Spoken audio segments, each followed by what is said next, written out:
The next part of the project is to put a shadow under the light bulb. To do this, we need to make a new layer, a blank layer.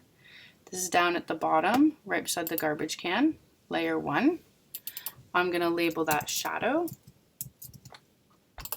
And then we need to use an ellipse tool to draw the shadow.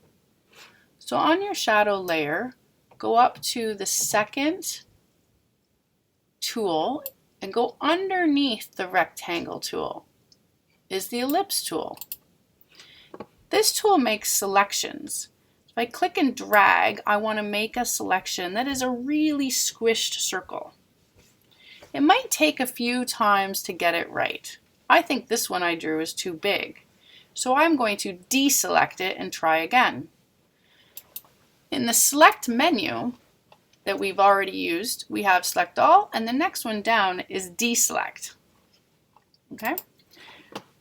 It might take a couple times to get it right.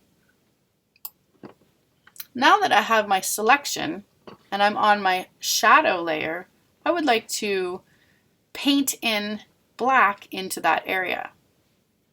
To do that, use the paint bucket. The paint bucket is underneath the gradient tool. And we also need to set the color to black. So my foreground color is already black. If it's not black, click on the foreground color, choose black, and say OK. And then on your shadow layer, click inside your selection. The next step is to blur that selection. We have to blur the black part anyway, not the selection. So what we have to do is get rid of the selection. See how it has the dotted lines? So we have to deselect again. You can use your menu to do that. Deselect. So make sure you don't have those dotted lines around your black ellipse. Take your shadow layer, go up to filter, and go down to blur. We're going to use Gaussian blur. So again, make sure you're on the right layer, go to the top menu under filter, and go to blur, Gaussian blur. We want to blur our shadow.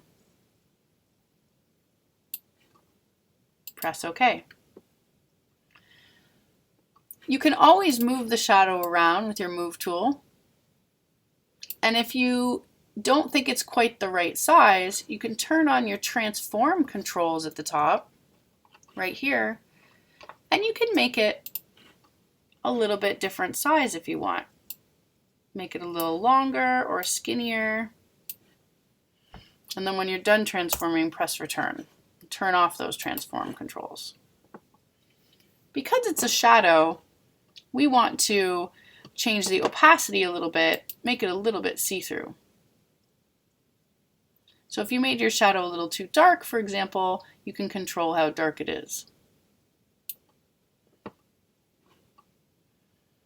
Those are the steps for making a shadow of an object. Make sure you tuck it up close to your light bulb.